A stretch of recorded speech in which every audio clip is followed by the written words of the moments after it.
Muy buenos días, hoy aquí muy feliz de estar nuevamente con ustedes, de tener un invitado tan especial como el doctor Moisés Isa, un doctor que ha estado ayudando a millones de personas y una persona a la que admiro, una persona que ha estado siempre apoyando mis proyectos y los proyectos de muchas personas porque es una gran persona que tiene como objetivo también siempre ayudar a los demás. Sin más, el doctor Isa Moisés. Hola, ¿cómo estamos? ¿Qué tal, Mariela? Un placer estar aquí y un orgullo estar aquí y me alegra que gracias por la invitación, de No, verdad que sí. para mí un placer estar hablando de estos temas tan interesantes, estos temas que le interesan a toda la comunidad. Moisés, yo tengo una pregunta que me hago siempre a mí y le hago también a los demás. Sí. Y es, ¿qué es para ti el éxito? Para mí el éxito es poder ayudarle a una persona, poderle cambiar la vida a una persona, ver a esa persona feliz. Eso yo creo que desde pequeña edad, desde temprana edad, eso era lo que, lo que me da satisfacción a mí. Ver la felicidad de una persona o poder arreglarle el problema a una persona. Wow, o sea que ese fue el propósito que te indicó a ti elegir la carrera que elegiste. Sí, una de las cosas que cuando yo estaba en lo que es la secundaria, ¿verdad? Yo tenía una persona, un vecino que era médico y, y yo veía cómo él le resolvía los problemas, digamos, a las personas y ayudaba a las personas. Y era una cosa que te daba satisfacción. Y no es una satisfacción eh, que la estás recortando. Es una satisfacción que le puede dar, no es propia, sino es a la persona que le estás dando esa satisfacción. Y eso yo creo que era muy importante y eso tuvo mucha influencia cuando fui a la universidad y me di cuenta que, primera cosa, que la carrera de medicina era bien larga, eran muchos años, fueron 8 años de escuela, pero eso siempre yo lo tenía en mente y era algo que siempre me daba la motivación y la gana de seguir estudiando. Y eso fue una de las razones que estudié medicina. Doctor, ¿a qué edad llegas aquí a los Estados Unidos? Yo llegué a los Estados Unidos a los 10 años, pero la vida de nosotros cambió mucho en el sentido de que nosotros cuando estábamos en Nicaragua estábamos muy bien económicamente, eh, o sea, no teníamos ningún problema, no estábamos en la política, estábamos estables y en ese momento a mis padres casi les hacen un atentado en Nicaragua y casi los matan. Eso fue un 18 de junio. El 19 de junio nosotros estábamos saliendo para fuera del país, pero mi padre y mi madre no podían salir de Nicaragua. Entonces, los tres hermanos con mi abuelita salimos con $2,000 y llegamos a Estados Unidos y fuimos a quedarnos a un motel uh, y a esperar que, primera cosa, traíamos un cheque y que no sé cómo lo cambiamos en ese tiempo y esperar que mi madre pudiera salir o mi padre pudiera salir. Eh, y no teníamos mucha noticia de Nicaragua porque estábamos en la mitad de una guerra civil. Eh, entonces, eso tuvo mucho impacto en la vida de nosotros. Cuando mi padre y mi madre llegan aquí, a los 6 meses después de que nosotros estábamos viviendo aquí, bueno, nos fuimos a Nueva York a vivir porque teníamos una tía que no, que nos fuimos a vivir con ella. Tenía un apartamento bien grande, nos quedamos en Manhattan, vivíamos con ella. Cuando mi madre y mi padre llegaron, nos mudamos otra vez para Miami, pero fue otra vida, otro tipo de vida. Mi papá parqueaba carros, mi mamá trabajaba en un supermercado. Um, eh, Éramos 6 y vivíamos en una casa de 2 cuartos. Wow. O sea que la vida era totalmente diferente de lo que estábamos acostumbrados. Yo no sabía el inglés, el sistema era diferente. Yo no había casi ido al colegio como por un año, porque desde que llegué hasta que llegaron mis padres y nos transfirieron a Miami, no teníamos nada de eso. No teníamos papeles, éramos indocumentados. Y eso fue un problema muy grande también para mí, porque desde que nosotros llegamos hasta que yo me hice residente, fueron casi 14 años. Entonces nosotros pasamos indocumentados aquí 14 años en este país. Y eso fue una de las cosas más duras que tuvimos. Y no le puedo decir obstáculo porque estoy aquí. Entonces, en la vida no hay obstáculos. Si quieres salir adelante, vas a salir adelante. Wow, qué mensaje tan lindo nos dejas a todos. Porque esta nueva generación que están empezando, muchas veces, doctor, cuando ven un primer obstáculo o es mucho tiempo hacer una carrera o toma mucho sacrificio hacer algo, ¿no?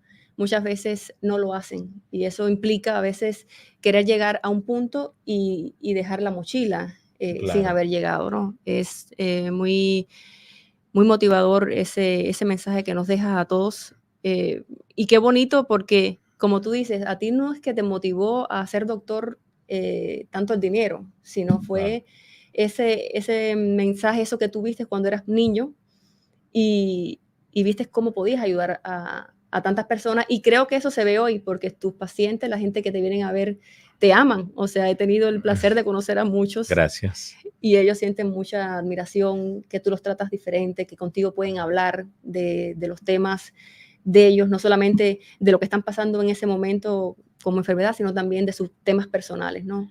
Una de las cosas que tenemos que entender como médico es que digamos, hay muchos médicos y no voy a criticar la profesión, es una profesión muy linda, pero hay muchos médicos que tienen el complejo de Dios, que le llamamos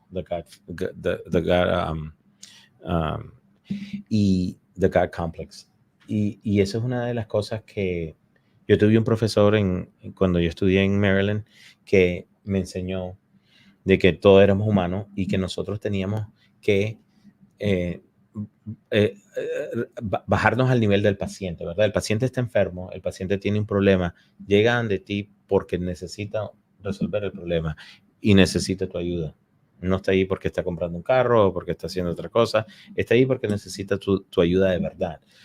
Y una de las cosas es que tienes que tener empatía con el paciente, hablar con el paciente, sentarte con el paciente, hablar de otras cosas también, no solo ir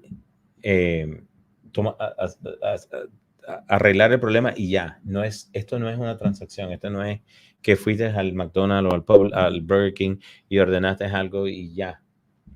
Tienes que saber un poquito más de la persona, hablar con la persona, ¿verdad? La mayoría de los pacientes llegan y te dan el diagnóstico si tú los escuchas. Ahora, una de las reglas que tengo yo es que cuando yo veo a un paciente, yo le pregunto al paciente, ¿cómo estás? ¿Cómo te sientes? Bien. Y bueno, ¿y por qué estás aquí?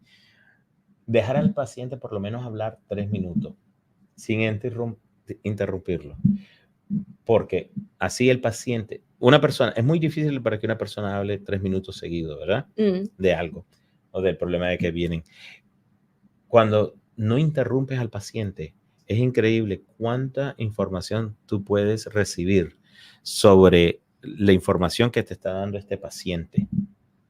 Entonces, el diagnóstico lo vas a tener en 3 minutos, sin interrumpir al paciente. Y tú como psicoterapeuta sabes eso. Sí. Que el problema te lo dice el paciente. Sí. Entonces, se nos hace la vida más fácil. Claro. Y no estás interrumpiendo al paciente. Totalmente. Entonces, en los primeros 3 minutos vas a conseguir ese diagnóstico y vas a poder arreglarle a los pacientes. Sí, súper inteligente de tu parte y qué bueno que tengas esa paciencia porque efectivamente en esa información tú ves por lo que está pasando esa persona. Claro. Porque muchas veces, me imagino que tu experiencia como doctor hayas experimentado, y quiero que me hablas un poquitico también de eso, es de que muchas veces esas enfermedades que te están presentando el cuerpo son enfermedades que ellos tienen también del alma, ¿verdad? Enfermedades de cargas que están pasando, estrés que están viviendo en su diario. Háblame un poquito más de esa experiencia que tú tienes. Bueno, lo impresionante es que ahora en día estamos viendo muchas personas que llegan, especialmente las personas latinas, ¿verdad? Que muchos de sus problemas son psicológicos, ¿verdad? Pero no psicológico en una mala manera. Cuando hablamos de psicología pensamos, oh, la persona está loca, o la persona... No, eso no es así. Muchos de estos problemas, digamos la acidez, el problema de baño, ensuciar o que están ensuciando mucho o que no pueden. Estos problemas vienen porque tal vez la persona no puede o mentalmente tiene problemas que le están afectando esto, especialmente los problemas gastroenterológicos. Es una de las cosas más típicas de estos problemas, tener estos problemas en gastroenterología del problema psicológico. El otro problema que veo que es bastante psicológico es de la piel.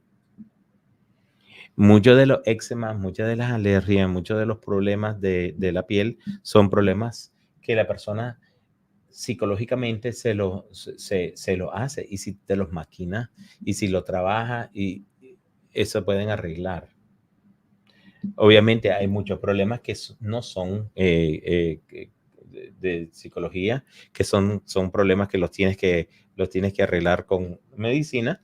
Y desafortunadamente, o no desafortunadamente, pero afortunadamente tenemos las medicinas. Claro. Y va cambiando mucho la medicina. Y esa es una de las cosas que sí, la medicina ha cambiado muchísimo. En los últimos 5 años hemos hecho muchos cambios, pero en sí no trabajamos en lo que es psicología, la psicología del paciente, la dieta del paciente.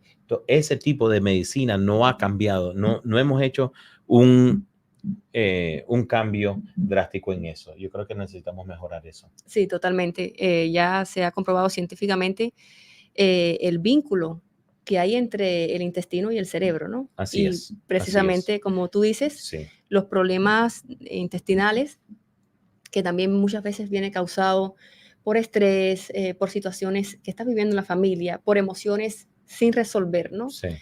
Tienen totalmente que ver con la psiquis. Ujú. Y bueno, hay varias formas. Está la forma de sanarlo con una buena alimentación, haciendo ejercicio, haciendo Claro. relajación, por supuesto, frecuentando al doctor, porque entonces existen doctores como tú que les puede decir precisamente eso. Lo que tú tienes es que necesitas ir ya sea a un terapeuta, ya sea hacer meditación o ejercicio, Sí. no, pero tú puedes detectar y darle ese consejo que quizás la persona no tiene esa información. Y lo más importante de esta, Mariela, es que tienes que ver, primera cosa, tienes que diagnosticar al paciente, hacerle los exámenes médicos, ¿verdad? Asegurarte que no está fallando algo que sea, digamos, un pólipo o una colitis ulcerativa o un Crohn's disease. Los problemas estos, ¿verdad? Sí. Eso es lo número 1. Número 2, tienes que descartar cualquier cosa que tú puedas arreglar y después hablas de eso. Porque si el paciente llega y le dices, no, esto es psicológico, entonces el paciente también se va a cerrar. Sí. Entonces tenemos que saber ¿Cómo llegar al abordar el problema, tema? cómo llegar cómo arreglar ese problema. Exactamente. ¿Verdad? Y es muy importante hacer la diferencia y hacer la diferencia en eso.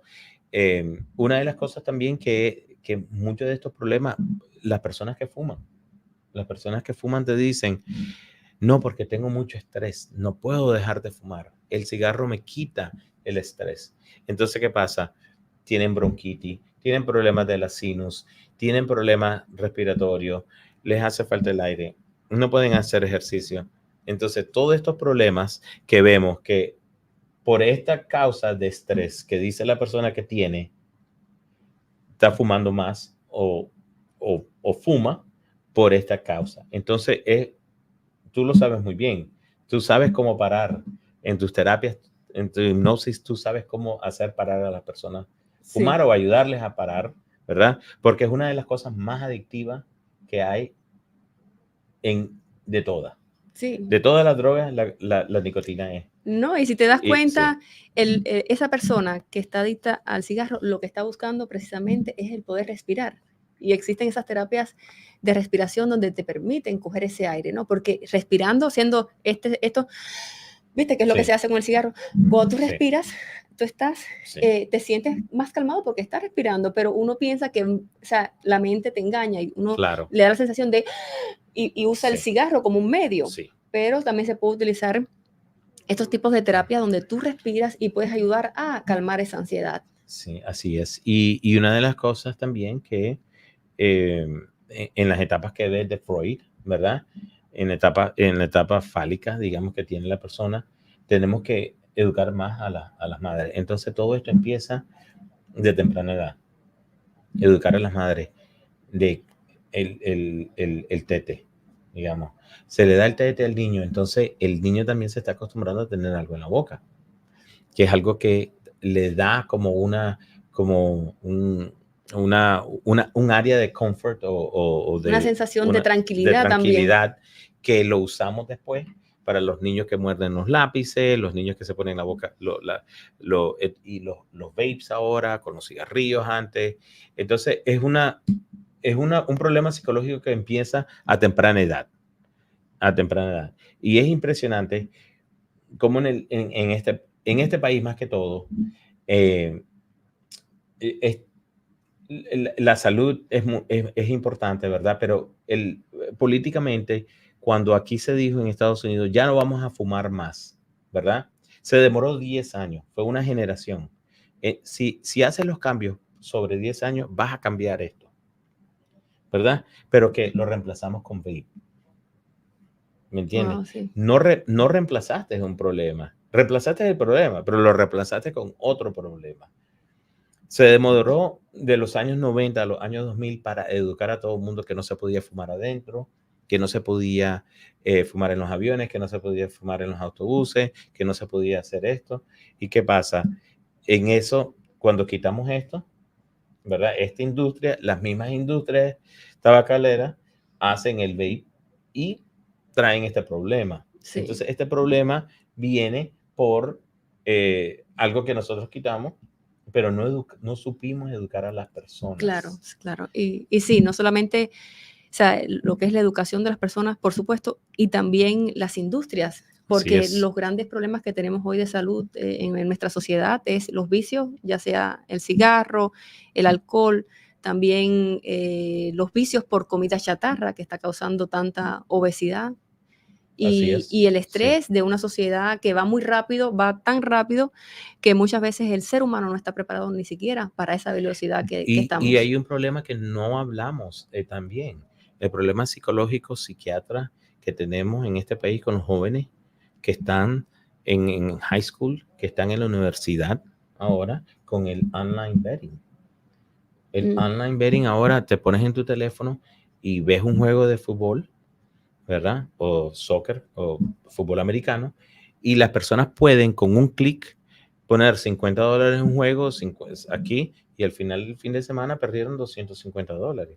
Entonces esa persona le da una depresión clínica por esto y ha creado muchos problemas. Estamos viendo estos problemas ya, lo estamos estudiando en Europa.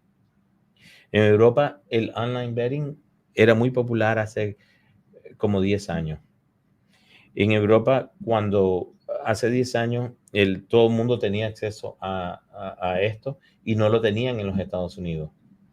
¿Y qué pasa? Ahora ya en Europa ya no hay los anuncios que hay como lo ves aquí. Cuando tú enciendes aquí la televisión y ves un juego de fútbol, ves un juego de lo que sea, siempre te sale alguien hablándote de un betting site, de a dónde poner apuestas, a dónde poner dinero, a dónde poner esto, y solo te enseñan los ganadores, porque nunca te van a enseñar un perdedor, ¿verdad?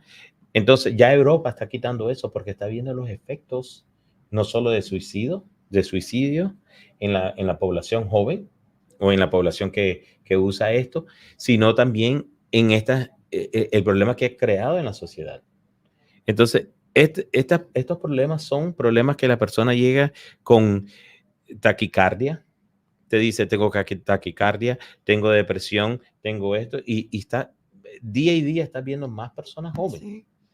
Y entonces cuando hablas con esta persona, te das cuenta que hay muchos problemitas, o que le llamamos problemitas, pero son problemotas.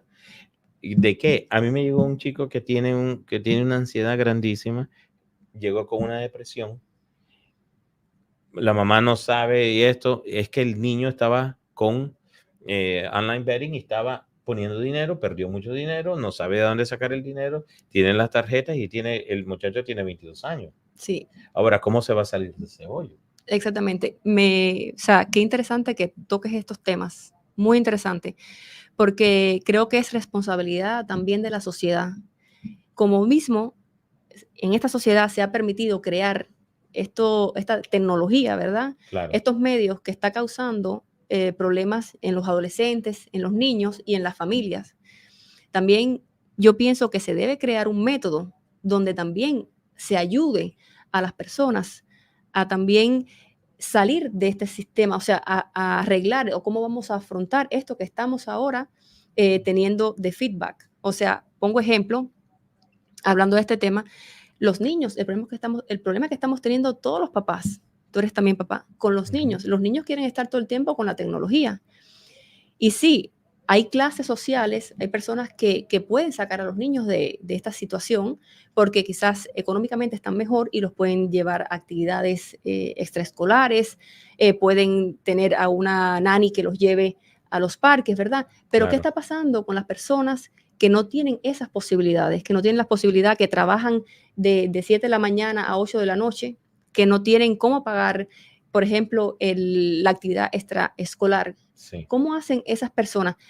Y uno dice, claro, no le des el electrónico al niño, No, pero ¿cómo sí, vas a hacer si están encerrados en una casa? ¿Qué va a hacer el niño? Entonces, muy importante que también se creen en sociedades como esta que son abundantes, ¿verdad? Que ya que hay tanta tecnología, que han creado tantos juegos, tanto la parte de la media, que entonces que también nos pongamos a pensar qué vamos a crear para darle otras posibilidades a esos niños, a esas familias que no tienen las posibilidades de mejorar en ese aspecto, y también qué posibilidades de mejora le vamos a dar a esos adolescentes que están cayendo en algo que hemos creado nosotros mismos. exactamente. Y el problema ya viene de años y estamos viendo muchos de esos problemas ahora. La sociedad ahora llega, o la sociedad, ¿verdad? Es muy difícil. Tú le preguntas a una persona, ¿hablaste con esa persona? Sí. ¿Y qué pasó? Y te dicen y te dan una historia, pero no es que hablaron, es que mandaron un text message y el text message, y entonces ese es el nuevo hablar. O sea, cuando Exacto. hablas ahora con una persona, digamos, cuando yo le pregunto a mi hijo, ¿hablaste con esa persona? Ah, sí, ya. Entonces, ¿pero hablaste por teléfono con ellos? O no, por text. Sí. Entonces, tienen una comunicación grandísima por medio de text, ¿verdad? Pero todavía ellos, digamos, están en la generación que no tenía, pero la generación ahora, nueva, que tiene acceso a todos los electrónicos desde la temprana edad. Sí. Tú ves niños de 2 años con teléfono, con iPads. El problema también es que, qué aprenden ellos? No tienes control de lo que están aprendiendo. No. Es muy difícil ponerle filtro a estas cosas y están perdiendo esa poder hablar, ¿verdad? Sí. Tener una De conversación, poder poder comunicar de verdad. un diálogo. A veces te dice, tengo mi amigo, estoy hablando con mi amigo, y dice, ¿y ese amigo quién es? O sea, Sí, bueno, un amigo que conoció en el juego, o sea, sí. y es una problemática que estamos viviendo la gran mayoría de los papás. Es una Exactamente. epidemia y tenemos que buscar una solución para esto. Y tienes razón, si no tienes los medios adquisitivos para poder poner a estos niños en un after school program, un programa de después de la escuela O deporte, o sí, deporte, no lo vas a tener. sí, Entonces,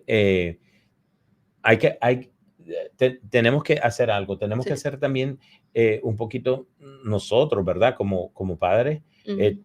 saber y ponerle límites a estos niños. Sí, Porque si no ponemos límites, vamos a tener problemas muy grandes en la sí. sociedad Sí, sí, en el futuro. definitivamente, definitivamente es un tema a tratar y también un tema a exponer para esas instituciones que pueden también ayudar a esos padres de bajos recursos para darle esa posibilidad a esos niños, porque quienes están pagando la consecuencia son los niños, y más tarde la vamos a pagar todos, porque esos Todo. niños mañana, el día de mañana que sean adultos, no van a tener las herramientas que hoy tenemos nosotros, que las aprendimos precisamente por comunicar con otros niños, por el juego que realizábamos cuando éramos pequeños.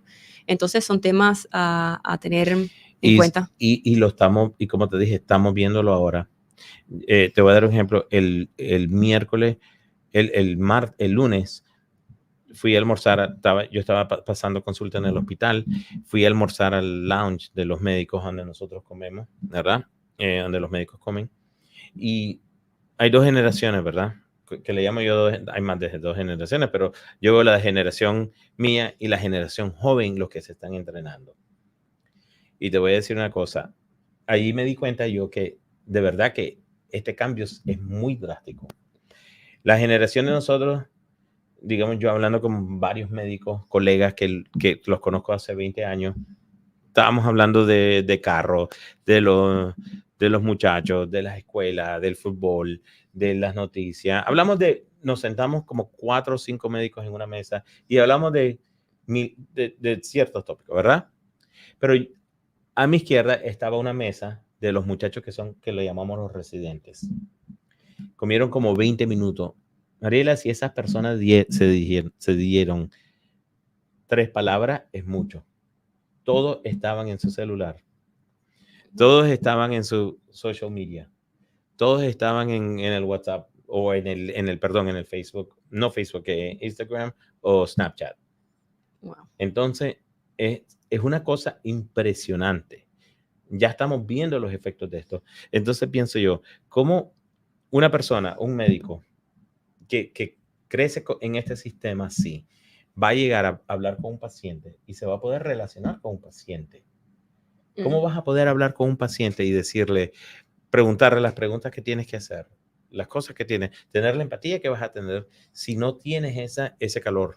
Sí. Y ponte a pensar que tú lo ves de una generación que quizás es la antes que la tuya, ¿no? O sea, sí, unos añitos, 10 añitos menos. Imagínate la generación que está viniendo ahora, o sea, que sí, hay que tener mucho cuidado.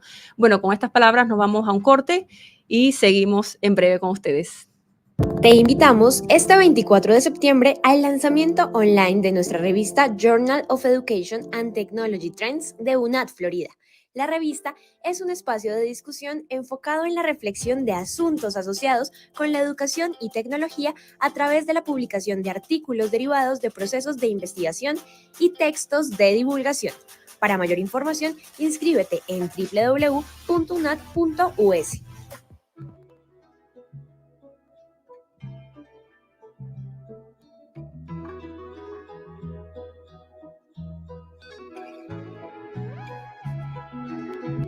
UNAD Florida, la Universidad de Cartagena y Urbe University los invita al tercer coloquio internacional interdisciplinario de investigación, innovación y avances tecnológicos en la educación a celebrarse el 23 y 24 de septiembre en Miami, Florida, Estados Unidos. No te pierdas esta oportunidad. Inscríbete en www.unad.us. Y aquí estamos de vuelta en este gran programa, un programa presentado por la UNAD Florida. Un programa que está diseñado, doctor, para llegar a los estudiantes, para llegar a esas generaciones que, como siempre, están necesitados de información, de la experiencia que ya nosotros hemos tenido, porque llevamos un camino largo de la experiencia de la vida y la experiencia también de los estudios, cómo estudiar, cómo tener un propósito de vida, cómo cuando tú realmente sientes pasión por una profesión y la desarrollas, puedes llegar a realizar grandes cosas y grandes cosas que no solamente impactan en la vida personal, sino en la vida de los demás. Yo soy de las que cree que cuando venimos a este plano, es importante también siempre preguntarse qué podemos dar a los demás y cómo podemos hacer de la sociedad, del ambiente donde vivimos, un ambiente mejor, un ambiente donde la energía fluya mejor, donde podamos ayudar a los demás para que los demás crezcan. Y ese siempre ha sido uno de mis propósitos en la vida, poder de alguna forma servirle a los demás. Así es. Tú no solamente eres doctor, tú también eres un gran empresario, un empresario que ha creado varias clínicas que han estado al servicio de los pacientes, pero también has estado dándole mucho trabajo a muchos doctores, a muchas personas, tienes un gran equipo. Yo creo que tú hoy me digas cuántas personas tienes tú que forman parte hoy de tu equipo, más o menos. En este momento tengo 77 empleados. Wow. En las oficinas de nosotros, en lo que es Broward County. Cuando incluimos lo que le llamamos el MSO o el Management Service Organization, que son médicos que no tienen acceso a los contratos de las compañías de seguro, estos médicos, cuando incluyo las otras 9 oficinas, estamos hablando de unos tal vez 90 personas más. En este momento estamos creando como 160 empleados. Cuando yo empecé la compañía en el 2001, la vendí en el 2019. En el 2020, 1 de enero del 2020, tenía 315 empleados. Wow. Y fue una cosa, la tristeza más grande para mí fue vender la compañía, vendérsela a la persona a la compañía que yo se la vendí, y ver que cómo estos empleados eran, para mí, los conocía de primer nombre. O sea, conocía si alguien tenía algún problema, nosotros le ayudábamos, teníamos muchos recursos para estos empleados y siempre teníamos empleados. Mis empleados han durado años. O sea, no teníamos lo que le llaman aquí el turnaround. Aquí los empleados de nosotros tenían 7, 8 años, 12 años, 13 años, 14 años. Y desafortunadamente tuve que salirme de la industria. Me tomé 4 años, 3 años y medio afuera y regresé. Me di cuenta que muchos de estos empleados inmediatamente cuando se dieron cuenta que yo estaba aquí me dicen, yo voy contigo. Y entonces empezamos otra vez a hacer las clínicas y estamos en esto otra vez. Wow. Y ayudándole a los pacientes y ayudándole al servicio. Una de las cosas que ahora que estoy viendo es que muchas de las personas que me llegan a ver tienen una cosa que se llama el TPS de migración, ¿verdad? Y que es un parol temporario, ¿verdad? Los amigos de nosotros venezolanos, los colombianos tienen acceso a esto, los nicaragüenses también, y muchos de ellos no tienen los recursos, tal vez para pagar esto o deducible, y nosotros les ayudamos en eso, y me da un orgullo poderlo hacer. Wow. Porque gracias a Dios que estoy en una etapa en mi vida que lo puedo hacer y que lo podemos facilitárselo a los pacientes. Wow, o sea, eso yo lo admiro mucho porque no solamente tienes la carga y por supuesto que como quiera que sea el atender a tantas personas durante el día, que todos llegan con una historia, con una situación, eso es una carga bien, bien profunda. Pero no solamente eso, llevar tantas empresas, tantas oficinas, llevar tantas personas que están trabajando, pero que a la vez tú le estás proporcionando que esas personas tengan un salario. O sea, claro, admiro mucho eso que estás haciendo, de verdad. Sí, y también aparte de la parte médica de adulto, porque yo soy geriatra, tengo un daycare para niños deshabilitados. Y esto se llama Pediatric Prescribed Extended Care. Estos son niños que no pueden ir a la escuela, que estos niños no pueden comer, no pueden aprender, no pueden hacer muchas cosas. Y estos niños, para no estar en casa, los recogemos en la mañana y los dejamos en su casa a las 6 de la tarde. La mayoría de estos niños los recogemos a las 7 de la mañana y los llevamos a su casa a las 6 de la tarde. En esa empresa, que son 3 locales aquí en el sur de la Florida, Miami, Lauderhill y Hollywood, es un área bien linda porque la pediatra que maneja los centros es un centro. La pediatra no es la persona que maneja a los niños, sino es la que ve si hay algún problema, si hay alguna medicina que le hace falta o si el niño necesita ir a ver a un especialista. Si la persona necesita ir a un especialista, nosotros transportamos al paciente. Muchos de estos niños pesan mucho, porque si un niño tiene cerebral palsy, digamos, o en español es anoxia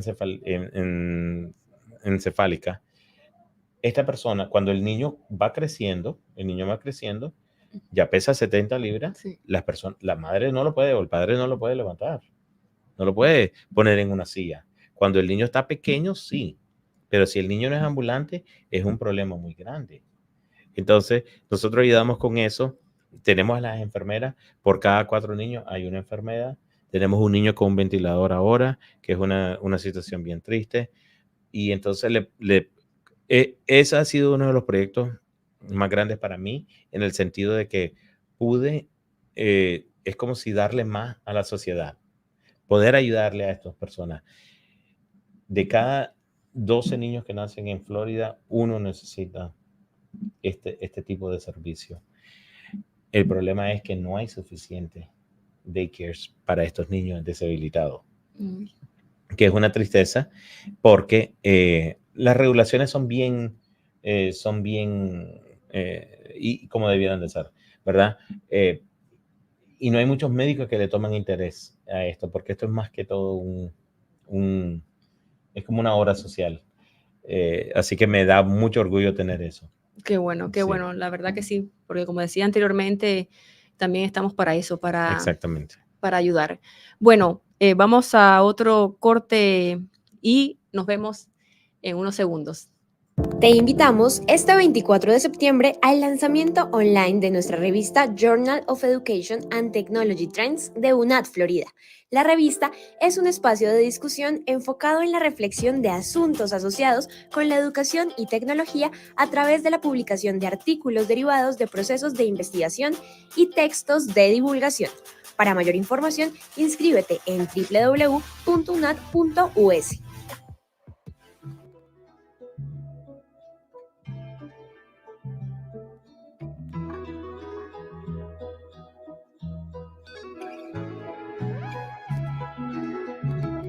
UNAD Florida, la Universidad de Cartagena y Urbe University los invita al tercer Coloquio Internacional Interdisciplinario de Investigación, Innovación y Avances Tecnológicos en la Educación a celebrarse el 23 y 24 de septiembre en Miami, Florida, Estados Unidos. No te pierdas esta oportunidad. Inscríbete en www.unad.us. Y aquí de regreso en este programa, como siempre digo, un programa que está diseñado para articular, para conectar, así se llama el programa, Unidos Conectamos. Fue una idea de la universidad, porque esta universidad tiene el propósito de conectar con personas como el doctor Moisés, de conectar con influencers que estén ayudando, por supuesto, que estén aportándole a la comunidad, conectar con todo este equipo, todas estas personas que estamos todos unidos para aportarle a la humanidad, para hacer algo por toda esta comunidad que está aquí, los latinos, tantos latinos, Moisés, que llegan acá, que llegan con títulos ya universitarios de todas partes del mundo, pero que muchas veces no lo pueden ejercer su profesión porque no tienen las herramientas, porque a veces no tienen ni siquiera los conocimientos. Esta universidad acá en la Florida, que es totalmente online, está ayudando a todas las personas que vengan, que tengan títulos y que quieran también verificar sus estudios, que puedan seguir también creciendo, seguir estudiando, lo pueden hacer con la UNAD. También tienen programas de aprender el inglés, esa educación continua. Y yo quiero que hoy tú le des un mensaje a todos esos estudiantes o a todas esas personas que podrían seguir sus estudios porque tú lo hiciste y eres una persona, un ser súper exitoso. ¿Qué consejo tú le puedes dar a todos esos estudiantes? El primer consejo que le doy a las personas, y curiosamente en las últimas semanas he tenido muchos médicos, muchas personas en la área de la medicina que me preguntan lo mismo y que están buscando universidades o lugares donde ellos pueden hacer la reválida, porque estas personas es un talento que lo tienen, que ya sacaron o sea, saben, es un diploma, es algo que ellos pueden revalidar, digamos. Y lo primero que le digo a las personas es, aprendan el inglés. Es súper importante aprender el inglés. Y una de las cosas es que si no aprendes el inglés, es muy difícil tú vas a tener bastante problema y bastantes dificultades en salir adelante. Sí. En este país, el idioma oficial es el inglés, y cuando estás hablando con las compañías o estás hablando con las personas en el norte, cuando estás haciendo negocio con las personas, la mayoría de las personas los jefes, los negocios se conducen en inglés. Sí, ¿verdad? a veces es una limitante que uno tiene. Es muy grande, y muchos hospitales no te van a dar un trabajo, muchas de las oficinas no te van a dar un trabajo si no eres bilingüe, ¿verdad?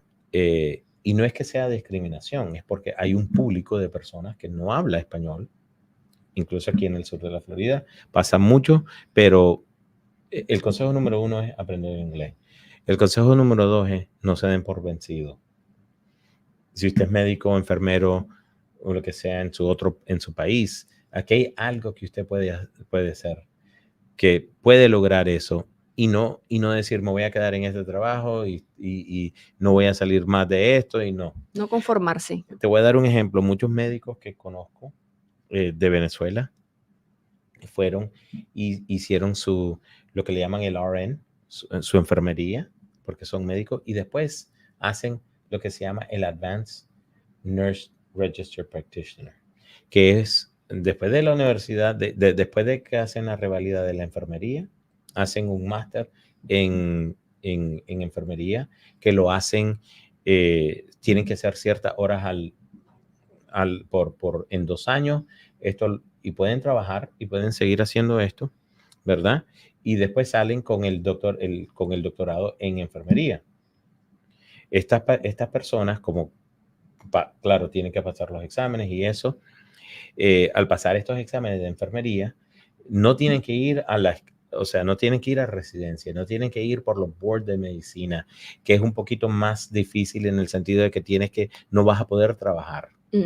Y entonces si tienes una familia, tienes que mantenerla, no vas a poder mantener esa familia si estás haciendo estos boards de medicina, o si vas a ir a la residencia.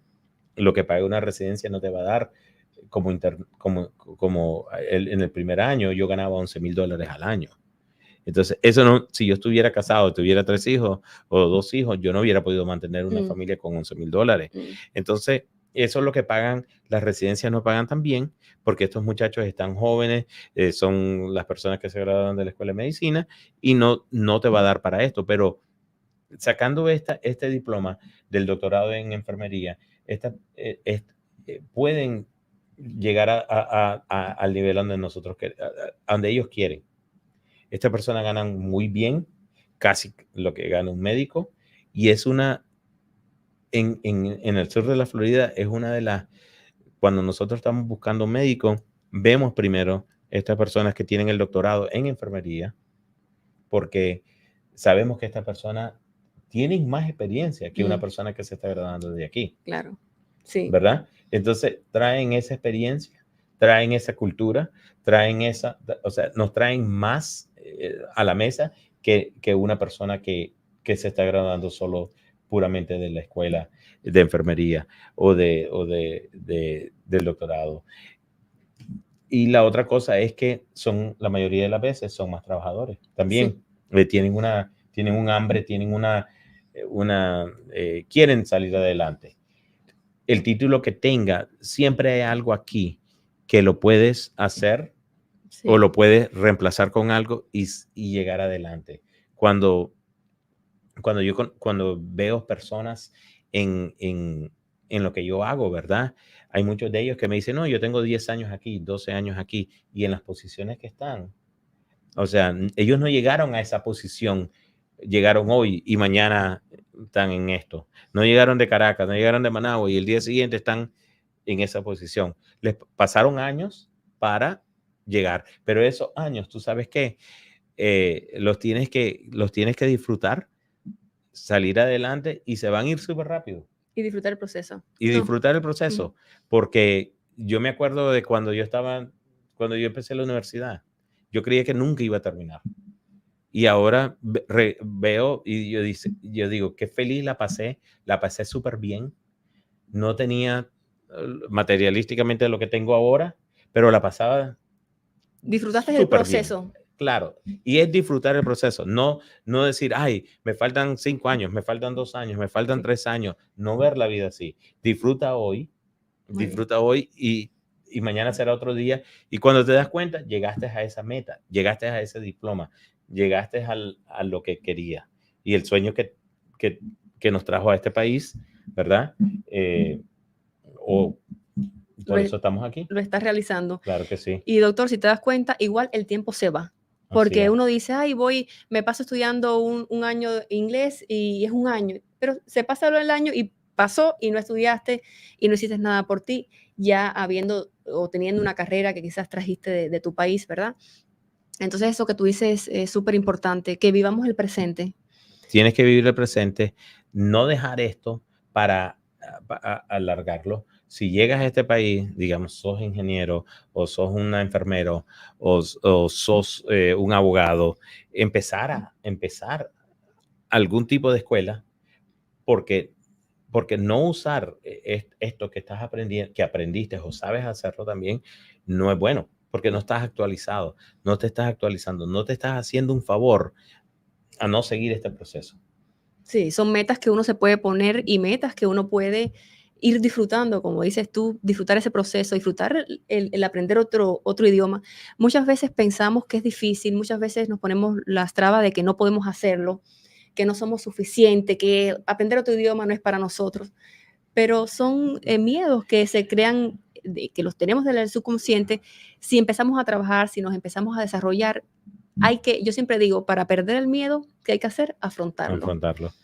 Y te digo una cosa, Mariela, es impresionante como, digamos, en la vida, yo conozco personas que son bien exitosas, artistas, como personas que manejan compañías muy grandes, ¿verdad? De billones de dólares, y veo los problemas que tienen ellos, ¿verdad? No son diferentes a los problemas que tenemos nosotros. Son los mismos problemas en otra etapa o en otra cosa. Pero también las personas, digamos que, artistas, digamos que tienen hijos de la misma edad mía. Tienen los mismos problemas, digamos, con los hijos que tengo yo. Sí. O sea, no es una separación. No creas que estás solo. No creas que porque viniste a este país o eres un estudiante, eres la única persona. No, todo mundo, todas las personas que llegan a donde están, es porque sacrificaron algo. Y lo tienes que ver como el sacrificio o lo que tienes que llegar para poder hacer eso. Sí. Pero sin ese sacrificio no vas a llegar a eso. Y lo más importante es que tienes que tener esa meta, ponerte metas, sí. ponerte goals, ¿verdad? Es decir, el próximo año voy a hacer esto, el próximo año voy a tener 12 créditos, el próximo año voy a tener 24 créditos, los créditos que necesitas para sacar ese diploma o la reválida. Y entonces eso es una cosa que te da por lo menos un meta, te da algo para seguir adelante y disfrutar el proceso. Totalmente, enfocarse. Así es. El enfoque, y también no solamente ver esa situación como un sacrificio, porque mira, doctor, una de las grandes cosas que yo he logrado en mi vida es precisamente, o ha sido, por ejemplo, vivir en Berlín. Cuando yo viví en Alemania, yo aprendí el alemán. Y yo lo vi como un plus que yo agregué a mi vida. Imagínate, yo hablaba ya español, aprender el alemán para mí fue increíble. Súper porque difícil. me abría también la puerta y además que allá en Alemania o hablaba alemán, porque no es como aquí que se te abren ciertas puertas. También aprendí, después me mudo a París, aprendo francés. Para mí eso era un gozo, otra cosa que yo más podía aprender en mi vida, ¿no? Sí. Entonces, el llegar aquí también, aprender el inglés. O sea, muchas veces yo hoy no puedo decir que yo hablo inglés perfecto, pero yo comunico en inglés, me abre muchas puertas el haber aprendido inglés. Es otro plus que yo tengo hoy. Uh-huh. Entonces, ver eso como experiencias que agregas a tu vida, aprendizaje que tienes para ti y también lo heredan tus hijos, porque más cosas tú aprendes, más cosas tú haces por tu vida, es más tú le estás dejando a tus hijos. Sí, es importante saber que primera cosa, todo en la vida es una experiencia, ¿verdad? Y no verlo como, ay, tengo que hacer esto. No, ay, no. Todo lo que haces en la vida es una experiencia y esa experiencia se te queda en el cerebro y te va a ayudar en el futuro cuando vayas a hacer una decisión o vayas a hacer algo. Una cosa que tienes que saber, no importa cuánto dinero tenga una persona, ¿ok? Una persona exitosa o una persona que tenga mucho dinero. Y es una de las cosas que yo le digo siempre a las personas jóvenes que están, ay, que te preguntan. No importa. Esa persona trabaja y trabaja mucho. Porque las personas dicen, mira el pelotero ese que está jugando fútbol y eso es buenísimo. Y gana millones. Neymar gana millones. No, pero ¿sabes qué? Neymar se levanta a las 5 de la mañana y se levanta a hacer ejercicio y se levanta a esto. Y hay muchas cosas en su vida que no las hace, ¿verdad? Porque se tiene que entrenar y tiene que hacer, digamos, abstenerse del alcohol, abstenerse de las cosas malas, y tal vez estoy usando un ejemplo, pero artistas también. Sí. Artistas que conozco que trabajan más que médicos. O sea, Totalmente. para llegar a donde están, no llegaron así fácil. O sea, y cuando llegas, tienes que seguir trabajando. Pero eso es parte de la vida y hacer lo mejor de ese trabajo. Nunca darse por vencido. No hay nada que nosotros no podamos hacer, porque la mente es muy fuerte, muy hábil, como sabes. Como tú lo sabes, tú lo puedes hablar más que yo sobre la mente. No, tú tienes la gran experiencia y estoy de acuerdo contigo. Y solamente agregar que cuando tú realmente sabes lo que tú quieres, todo eso se te facilita más. Exactamente. Porque cuando tú estudiaste para ser doctor, a ti, ¿qué es lo que te movía? Como dijiste, a ti te movía el que tú podías ayudar a otras personas, el que te apasionaba tu carrera. Claro. Entonces, si quizás te tenías que levantar a las 5 de la mañana a estudiar, o si te tenías que quedar hasta tarde estudiando, ¿por qué lo hacías? Porque tenías un propósito y una pasión que te hacía realizar eso que tú querías, ¿correcto? Exactamente. Entonces, decirle a todos estos estudiantes que encuentren su pasión, que encuentren esa motivación para decir, yo quiero estudiar esta profesión y voy a darlo todo por lograrlo. Y no darse por vencido, nunca darse por vencido, siempre seguir adelante, siempre hay una luz detrás de ese túnel, siempre va a haber algo que te va a hacer feliz y que te va a satisfacer en lo que haces. Sí, totalmente. Sí. Y buscar algo que te gusta hacerlo, hacerlo porque de verdad te gusta. Exactamente, sí. Con estas sabias palabras cerramos este programa. Gracias, doctor Isas, por estar aquí con nosotros. Gracias por todos estos mensajes llenos de sabiduría. Y nada, nos vemos el próximo viernes aquí en Unidos Conectamos. Te invitamos este 24 de septiembre al lanzamiento online de nuestra revista Journal of Education and Technology Trends de UNAD Florida. La revista es un espacio de discusión enfocado en la reflexión de asuntos asociados con la educación y tecnología a través de la publicación de artículos derivados de procesos de investigación y textos de divulgación. Para mayor información, inscríbete en www.unad.us.